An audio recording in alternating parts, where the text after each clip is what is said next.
Hello. Sorry I'm a little dirty today and navigating rush hour traffic, but we're going to try and do that and talk about Ukraine at the same time. What do I want to talk about when it comes to Ukraine? First and foremost, I guess we're just going to have to knock down some Russian propaganda, which is what we're calling it.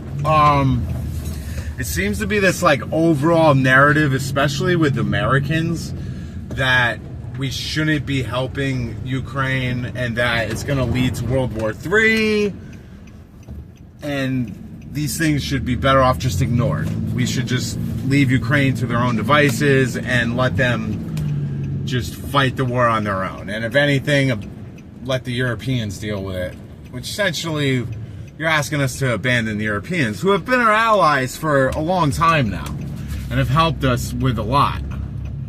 And we've helped them with a lot. You know what I mean? It's been a pretty good working relationship for the past, 80 years? How long has it been since World War II? I guess 80 years. I'm saying 80. Fuck it. No one's going to check it anyway.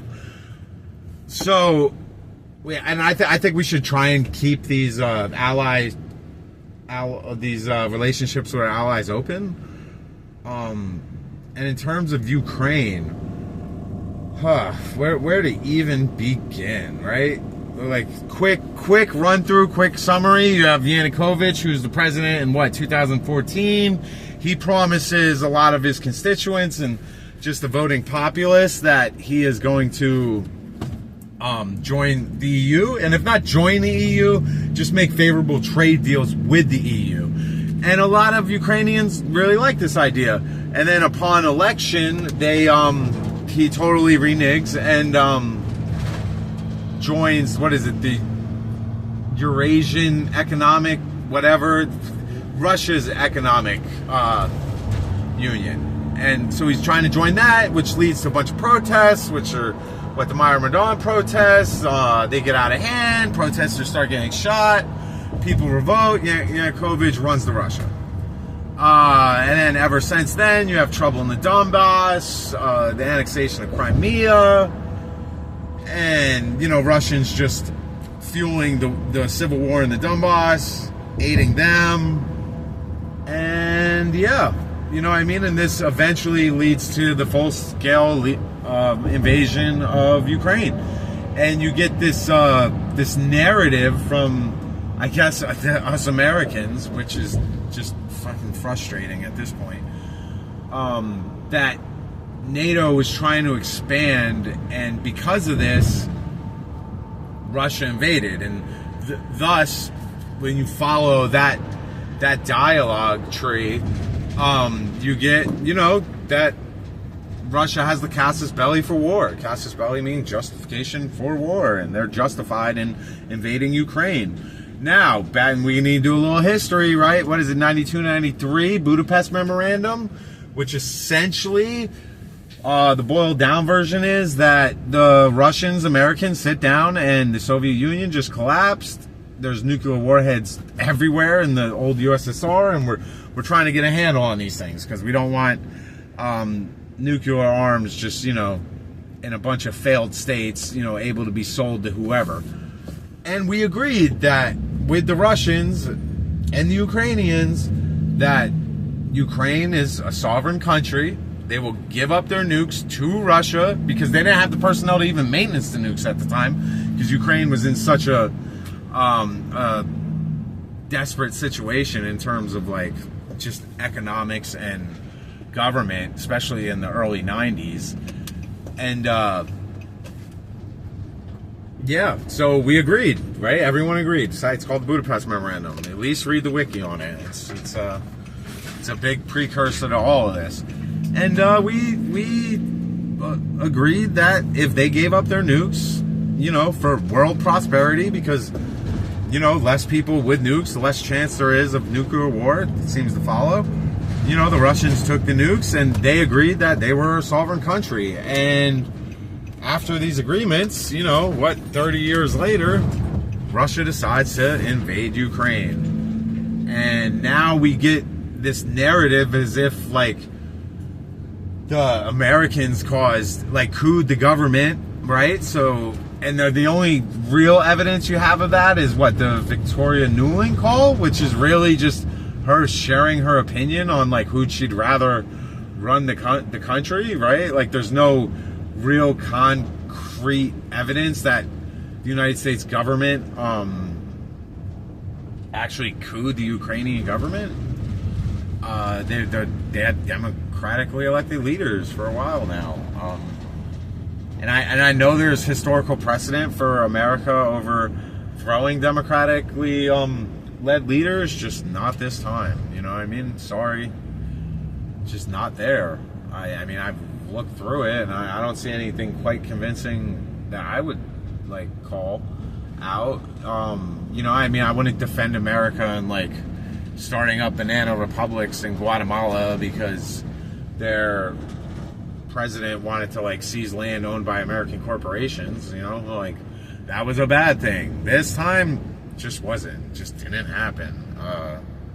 And you know, we have to fight against these. There's just this random propaganda, and people will just keep pushing this line that like America essentially started this war and it's a proxy war between Russia and America, and that essentially we need to just let the Ukrainians go. And I don't see, as long as the Ukrainians want to fight for their freedom, why we shouldn't harm them. Like, and at the end of the day, we're giving them a bunch of old military equipment that we were going to have to disassemble anyway, and that was going to cost money.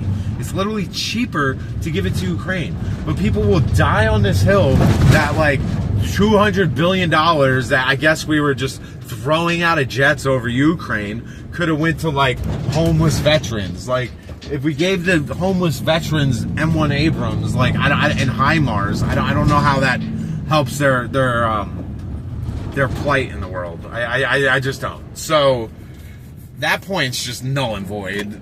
And then on top of that, like, yeah, you're screaming that we like could fix the country and do all this welfare if we weren't aiding Ukraine. The people yelling this stuff, they don't advocate for welfare. These aren't the people that do this. Like, it just doesn't happen like that. Never, ever, ever have you heard Republicans talking about expanding the welfare state. So if you could take this $200 billion from, you know, air quotes, and put it into the American budget to like disperse through welfare programs, Republicans aren't voting for that shit. They're not. So I don't know how they get away with like these talking points. I just don't. When it's just untrue. You guys don't advocate for this shit. What other fucking Russian propaganda nonsense do we have to? The idea that like too many Ukrainians are dying, so the war needs to stop now. But meanwhile, the Ukrainians are still like fairly like energetic about fighting this war, right? Like, and obviously they've been invaded. When you get invaded, your energy level for war is a little higher than that of who's doing the invading. Like, it seems to ring true throughout history, like multiple times. But I guess now, you know, that's just null and void.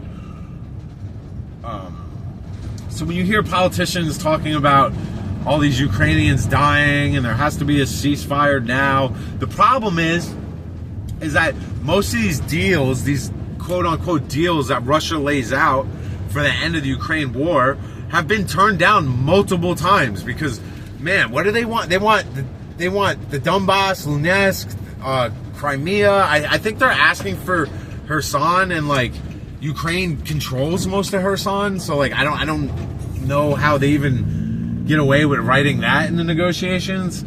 Yeah, so they've just been like flat out rejected, right? Which, you know, obviously they would be rejected. It's like as if America was invaded, someone took Texas and Arizona, and we're just sitting there like, you know what? Enough, and the rest of the world's like, enough Americans have died. You guys should probably just take the deal. And like, we're never taking a deal where we cede Texas and Arizona. Like, no way are Americans taking that deal. And like, and if you think we are, you're lying to yourself. We just never are.